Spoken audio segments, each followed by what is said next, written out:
السلام عليكم ورحمة الله تعالى وبركاته. اليوم جيتكم بوصفة ياغورت سائل خاثر كما يحب الخاطر، فيه المنفعة والقوة بالبنان والدقلة وبدون أي منكهات وإلا إضافات وإلا سكر. تابعوا معايا للأخير باش تشوفوا كيفاش حضرناه. إذا لهنا واش استعملت أنا؟ إطرا حليب عادي، يعني ماشي كامل الدسم، حليب عادي قسمته إلى نصفين كما راكم تشوفوا. نصف راح نخليه بارد جانبا،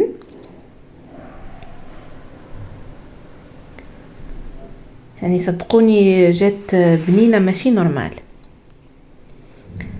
نتمنى انكم تجربوها الوصفه هذه وترجعوا لي الاراء نتاعكم. لهنا عندي كميه من التمر دقله تكون شويه طريه ماذا بيكم، يعني باش تسهل عليكم وتكون حلوه. هنا استعملت تقريبا 15 حبه بعد ما نظفتها مليح، وراح نحطهم فوق النار. ما لازمش يغلي، يعني ما لازمش يفيض. خلاص دوك نشوف كي يبدا تعمل هذيك الفقاعات الصغيره نطفي عليه فقط.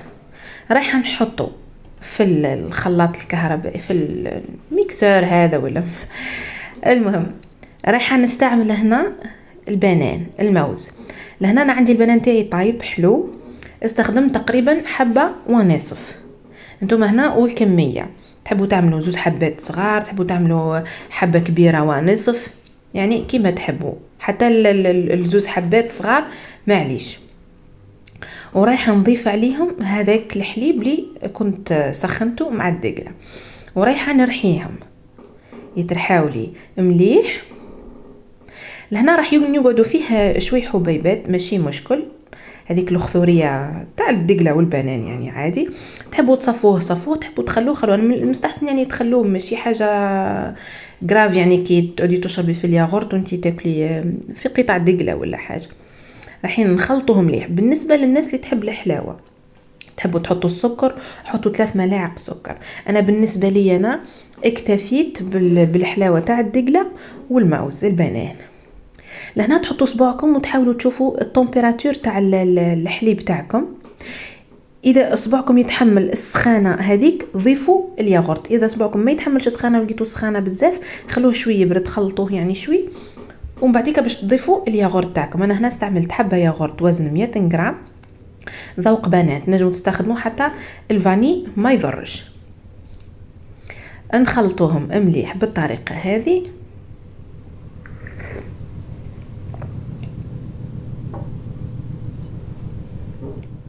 هو المذاق تاعو في الاخير جاي يعني عادي، ما هو حامض ما هو حلو، يعني في المتوسط. لكن كما قلت لكم اللي يحب الياغورت حلو يضيف 3 ملاعق حتى 4 ملاعق ماكسيموم في الليتر تاع الحليب.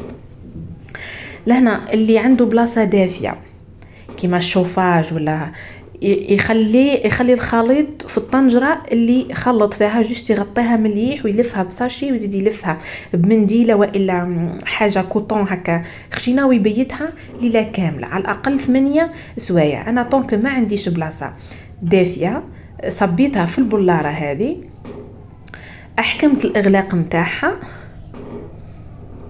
تحبوا كيما هكا تزيدوا تغلفوها يعني مليح كيما قلنا بساشي ومنديل والا بشكير، المهم حاجه تدفي باسكو نهار بارد كيما نعرفوا الشتاء بارد. ونبيتوها ليله كامله والا خدموها الصباح وحلوها في الليل. انا هنا واش عملت؟ حطيتها في طنجره، حطيت لها شويه ماء دافي سخون يعني هكا شوي، ورايحه نغطيها مليح بساشي كيما راحين تشوفوا معايا باش نخلي هذيك السخانه لداخل.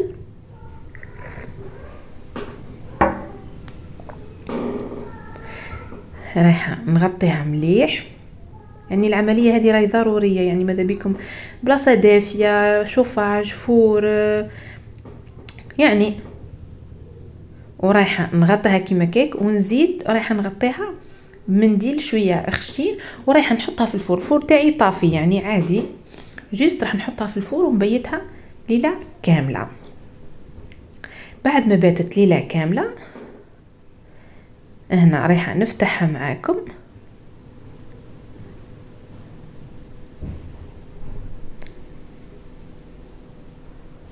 القوام تاعو ماشي خاثر، يعني هذا ما يجيكش كيما الياغورت اللي يتكل بالمغرف راح يجي خاثر كيما الياغورت السائل او اكثر شوي. دونك نحركوه مع بعضه شوي كيما تشوفوا القوام تاعو جا خاثر على الكيف، ونفرغوه في القارورة اللي راح نتقدموا فيها، ونحطوه في الثلاجة على القليلة نصف ساعة، يعني غير ما يبرد لنا، يعني امبوسيبل راح تشربوه سخون. اذا كانت هذه الوصفة تاع نهار اليوم ان شاء الله تكون عجبتكم، ان شاء الله تجربوها وترجعوا لي كما قلت لكم ياغورت بدون منكهات اصطناعيه وبدون سكر للناس اللي ما تحبش الحلاوي بزاف. الناس اللي تحب الحلاوي كيما قلت ونعاود يعني حطوا من 3 حتى 4 ملاعق ماكسيموم، باسكو كيما نعرفوا الدقله راهي حلوه، بنين راهو حلو.